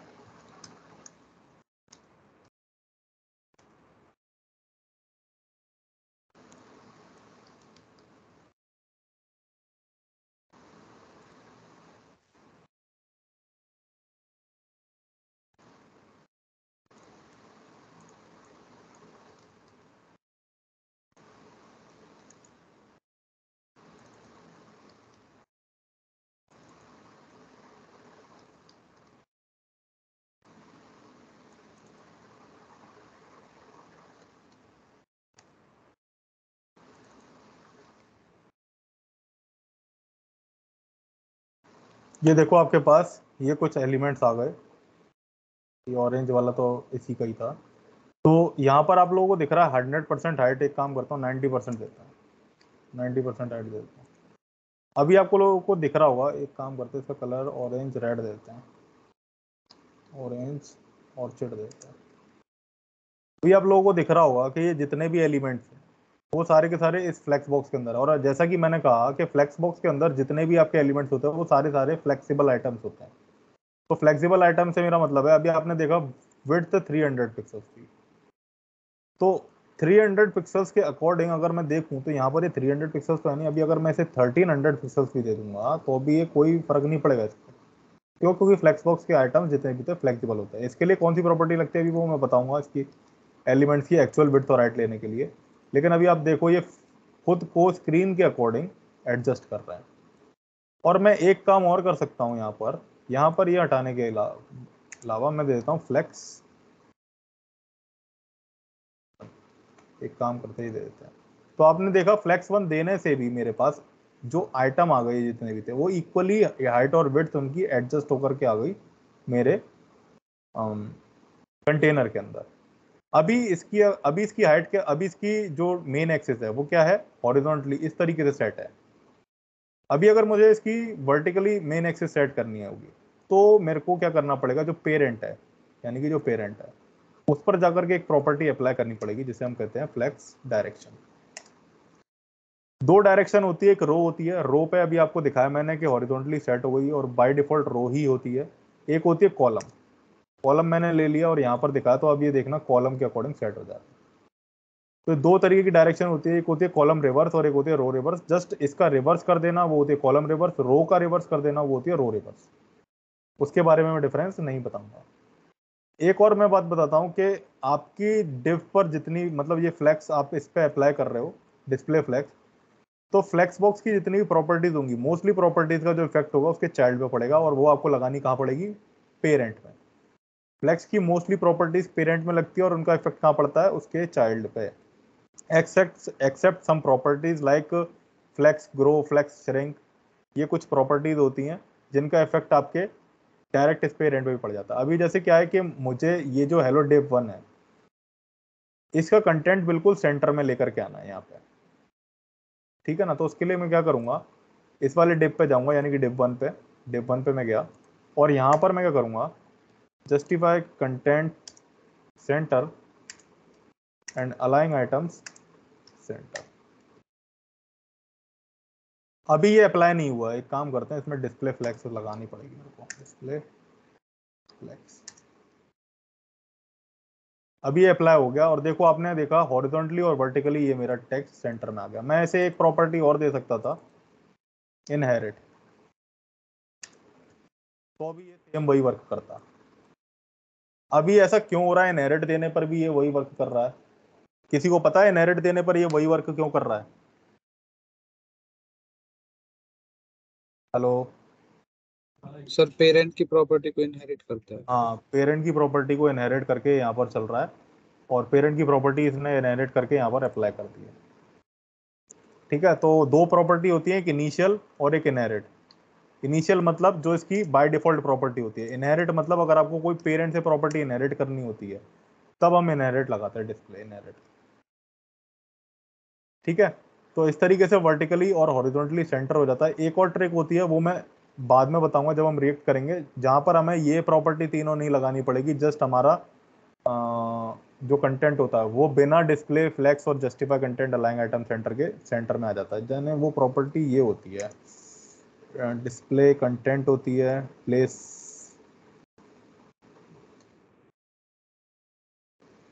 प्लेस कंटेंट सेंटर होती है और एक और प्रॉपर्टी थी,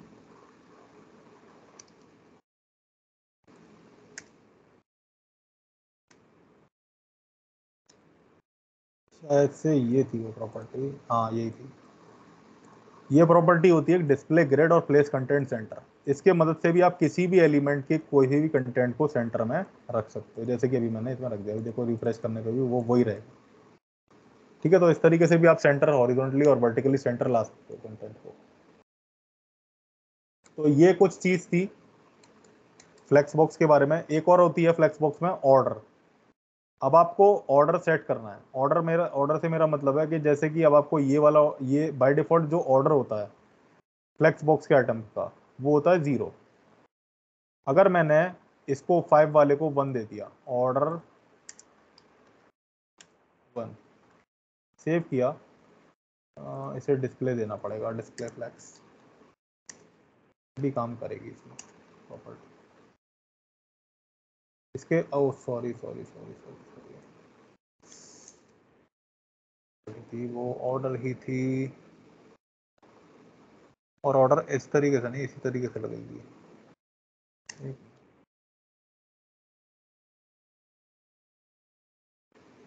okay okay okay, by default मैं उसके बारे में बता दिया था मैंने, जेड इंडेक्स के बारे में, बाय डिफॉल्ट 0 होता है।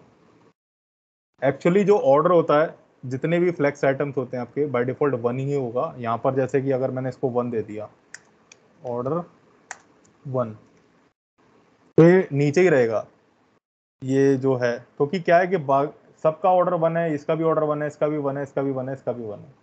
तो मेरे को इसका ऑर्डर अगर ज्यादा लेकर के आना, तो एक काम करते हैं, इसे 0 करके देखते हैं। नो, इस तरीके से काम नहीं कर रहा है ये।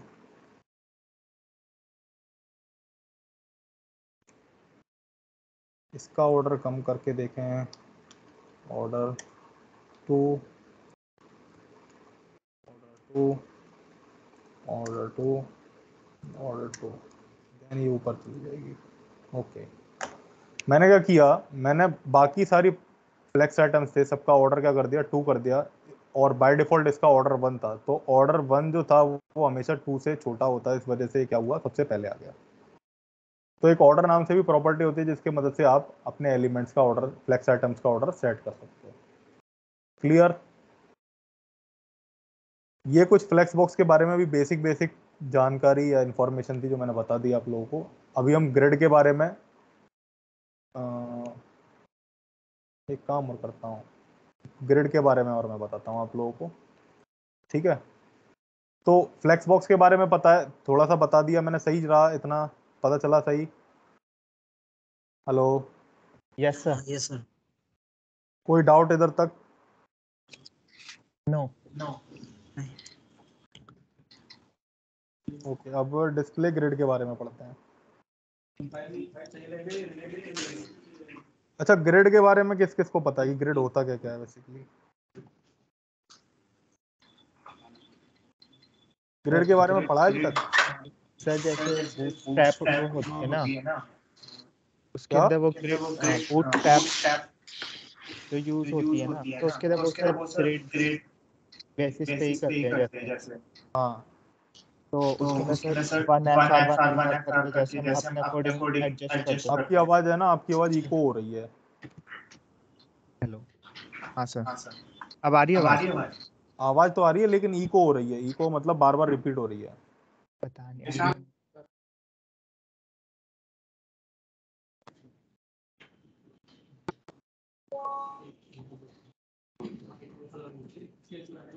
चलो कोई नहीं, आप बोलो, अब बोलो, कोई दिक्कत नहीं। हाँ सर, तो मैं ये कह रहा था, हेलो। हाँ हाँ, सर, आपसे ही आ रही है, आपसे। मैं ये कह रहा था कि ना जो ग्रिड होती है ना, जैसे बूटस्ट्रैप क्या करता है, वो ग्रिड के फॉर्म में लेता है, जैसे हॉरिजॉन्टली और वर्टिकली, और उसके अंदर क्या प्रॉपर्टीज यूज होती है, 1 FR 1 FR हम एडजस्ट कर सकते हैं उसकी पोजीशनिंग, ऐसे हम यूज हम कर। उसकी पोजीशनिंग सेट भी कर सकते हैं। और दूसरा, ग्रिड जो होती है हम्म, वो आपकी 2 डायमेंशनल होती है, 1 डायमेंशनल नहीं, 2 डायमेंशनल होती है। जी, यानी कि ये रोज और प्रॉपर्टी दोनों में काम कर सकती है। कर सकती है, हाँ। अभी मैं ग्रिड का बेसिक बताऊंगा, जब हम ग्रिड पे काम करेंगे एक्चुअल में, तब मैं ग्रिड के बारे में और एक्सप्लेन कर दूंगा, जब हम रिएक्ट में जाकर के थोड़ी यूजर इंटरफेसेस वगैरह बनाएंगे। तो चलो मान लो कि ये है मेरे पास 5 एलिमेंट्स हैं, 5 का को मैं 6 एलिमेंट्स ले लेता हूँ, 6 elements, 6, okay, and here I have background color,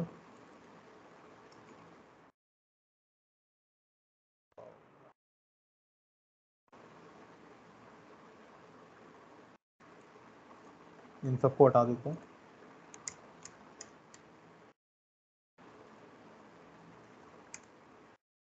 इसके अंदर मैं एक काम करता हूँ, पैडिंग दे देता हूँ।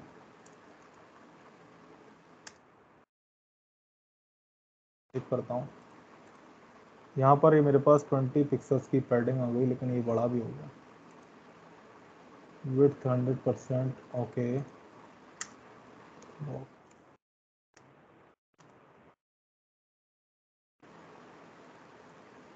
Not is okay.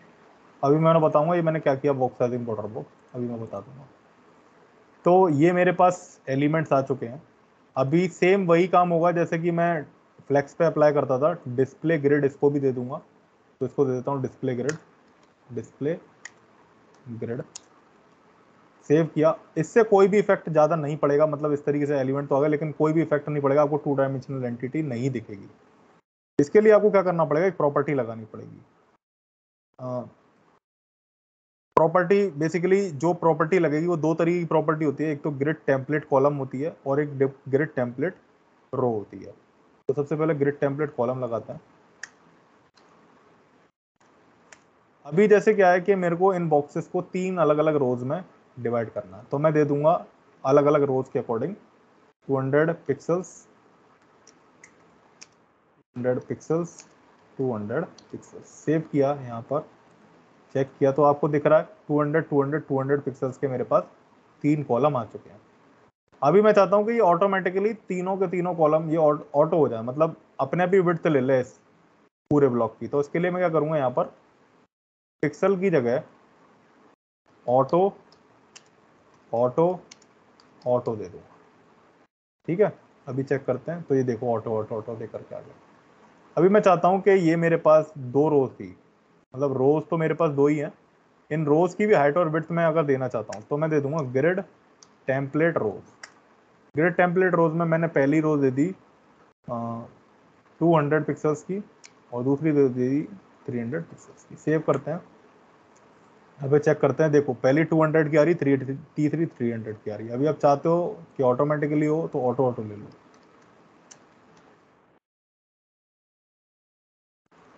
दिख गया। अभी आप चाहते हो कि इन सब एलिमेंट्स के बीच में एक गैपिंग बन जाए, तो क्या होता है हमारे पास ग्रिड गैप नाम से होती है, ग्रिड कॉलम गैप, नहीं ग्रिड गैप ही है डायरेक्ट। गैप मैंने दे दिया 20 पिक्सल्स का। ओके, तो ये देखो मेरे जो रोज और कॉलम्स थे उनके बीच में गैप काफ़ी हद तक बन चुका है। तो इसमें कोई डाउट अगर हमें कुछ इस तरीके से सेट करना हो, अभी जो इसमें काफ़ी सारी प्रॉपर्टीज और भी होती है, place items, grid template columns वगैरह वगैरह, तो वो सारी चीज़ें हम जब रिएक्ट करेंगे तभी पढ़ेंगे। अभी इनिशियली मैंने सिर्फ और सिर्फ CSS, मेरे को सिर्फ टच देना है कि आपको पता होना चाहिए कि CSS में ये चीज़ें इसेंशियल है, और इस तरीके से हम प्रॉपर्टी लगाते हैं, इस तरीके से हम वैल्यूज लगाते हैं, और ये प्रॉपर्टी इसेंशियल होती है। तो इस वजह से अभी CSS में करा रहा हूँ। आगे हम CSS मतलब जो CSS करेंगे रिएक्ट में, उसमें ग्रिड की मदद से रिएक्ट का यूज़ करके वेबसाइट भी बनाएंगे। ठीक है, ठीक है सर। अभी के लिए इतना ही है, अभी के लिए मैं इतना ही बता रहा हूँ। इसके बाद हमारी जो प्रॉपर्टी थी वो थी पोजीशन। अभी पोजीशन आपके पास अलग अलग तरीके की होती है। फॉर एग्जाम्पल मैंने यहाँ पर दे दिया डिव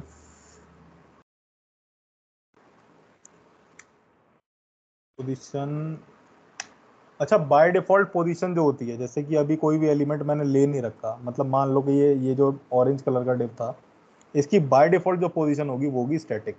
और पोजीशन जो होती है प्रॉपर्टी CSS में, उसकी कुछ अलग अलग वैल्यूज होती हैं, उसको मैं बता देता हूँ। एक होती है आपकी स्टैटिक, होती है फिक्स्ड, एक होती है आपकी रिलेटिव, एक होती है एब्सोल्यूट, और एक होती है आपकी स्टिकी। 5 प्रॉपर्टीज होती हैं, 5 इस प्रॉपर्टी की ये 5 वैल्यूज होती है। तो सबसे पहले हम क्या करते हैं, स्टैटिक देखते हैं। स्टैटिक तो बेसिकली होती है। मैं सबसे पहले बताता हूँ रिलेटिव। तो एक काम करते हैं, डिव है, इसके अंदर एक डिव और डाल देता हूँ, या फिर इसी डिव को ले लेते हैं।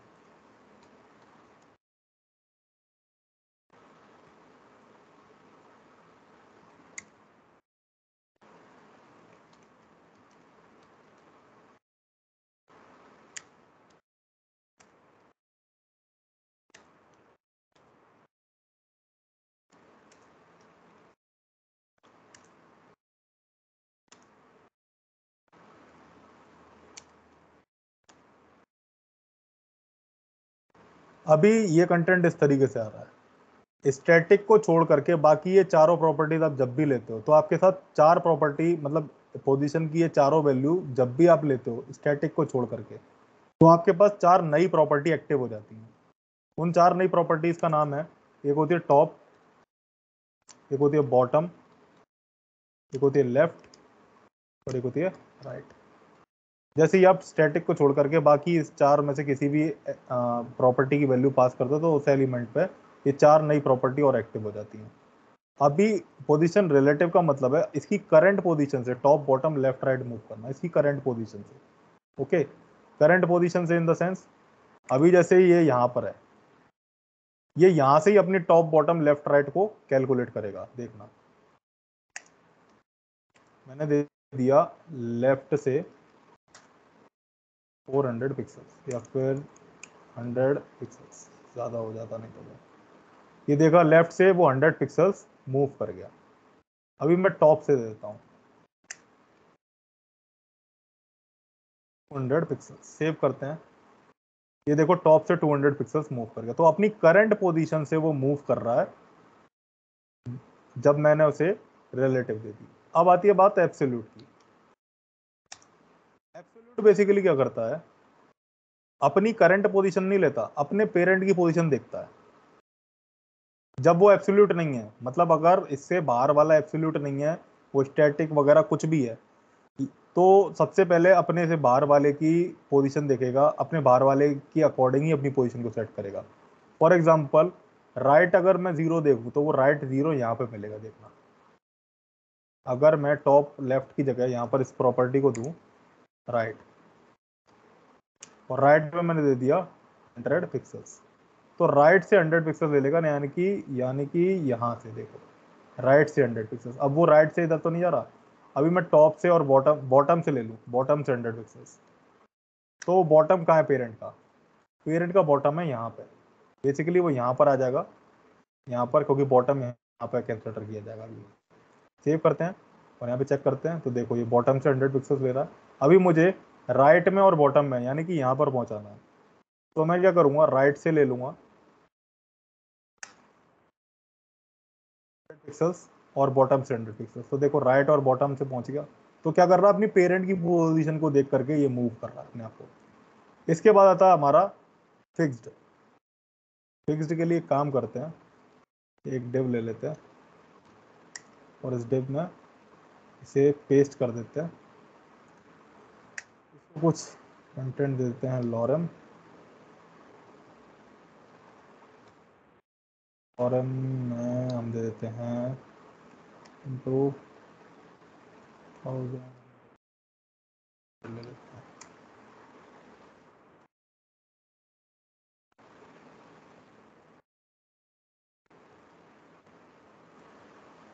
ये देखो अभी ये क्या कर रहा है, ये मैंने फिक्स दी है गैस को, पोजीशन एब्सोल्यूट दे दी है, एक्चुअली पोजीशन एब्सोल्यूट दे दी है। तो ये उसी पोजीशन में है अभी जहां पर मैंने इसे रखा था। अभी ये एब्सोल्यूट है, अभी मैंने इसे दे दिया फिक्स्ड। तो फिक्स्ड और एब्सोल्यूट में कोई डिफरेंस नहीं होता। एब्सोल्यूट समझ में आया कि नहीं आया, फिक्स्ड और एब्सोल्यूट और रिलेटिव आया कि नहीं आया समझ में? Yes yes sir. ओके, अभी मैंने इसे पोजीशन दे दी फिक्स्ड, तो फिक्स क्या होगा, एक स्क्रीन पे जाकर के स्टिक हो जाएगा। अब इसे कोई मतलब नहीं है कि आप कंटेंट को ऊपर नीचे मूव कर रहे हो कि नहीं कर रहे हो, ये एक जगह स्टिक रहेगा। इस तरह की कंडीशन हम तब लगाते हैं जब हमारे पास यहाँ पर एक बटन होता है जिससे हम स्क्रॉल टू टॉप ऊपर लेकर के जाते हैं ना, क्लिक करते हैं वो ऊपर पहुंच जाता है। तो उस तरह की कंडीशन ऐसे बटन की मतलब ये वाली प्रॉपर्टी लगा करके ही अप्लाई की जाती है।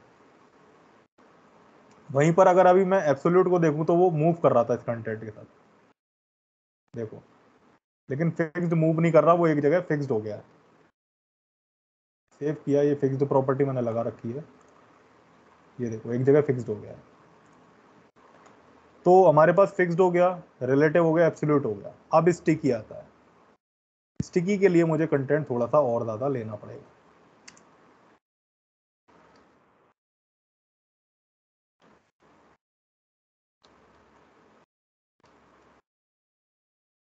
अभी देखो क्या है कि ये एक ही जगह फिक्स्ड है, लेकिन मैं चाहता हूं कि जैसे ही मतलब कंटेंट क्या है, ये बेसिकली 20 पिक्सल्स पे ऊपर जाकर के स्टिकी हो जाए। तो कैसे करेंगे इसे मैं दिखाता हूँ। पोजीशन मैंने डाल दी स्टिकी स्टिकी स्टिकी, और यहाँ पर मैंने इसे दे दिया टॉप से, ये जैसे ही 20 पिक्सल्स पर पहुंचे तो इसे स्टिकी कर दो। अभी देखना ये क्या होगा, ये टॉप से 20 पिक्सल्स पे जाती स्टिकी हो जाएगा। देखा, जब हमें स्टिकी हेडर बनाना होता है तब हम इसको यूज करते हैं। अभी आया समझ में? चारों प्रॉपर्टी की वैल्यू आ गई, position, Yes. Relative, absolute, sticky, अच्छे से।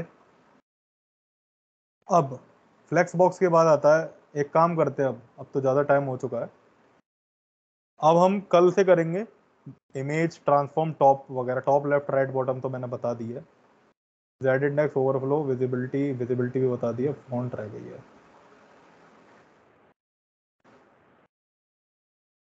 बस इतना प्रॉपर्टीज रह गई हैं, फिर खत्म हो जाएगी सीरीज। कल से जावास्क्रिप्ट शुरू हो जाएगी आपकी। ठीक? कोई डाउट आज की क्लास में? No sir. नहीं सर। No sir. अगर कोई भी डाउट हो तो आप ग्रुप में पोस्ट कर देना, मैं उसको भी रिजॉल्व कर दूंगा। ठीक है? Okay sir. ओके। इसकी प्रॉपर्टीज वगैरह की जो आज की क्लास हुई है, इसकी प्रैक्टिस कर लेना, आगे काम आएगी ये भी। ठीक है, चलो ठीक है, तो फिर आज के लिए इतना ही। अब आप लोग अपना काम कर सकते हो। Okay sir.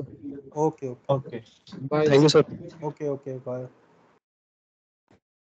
Bye sir, thank you sir. Bye.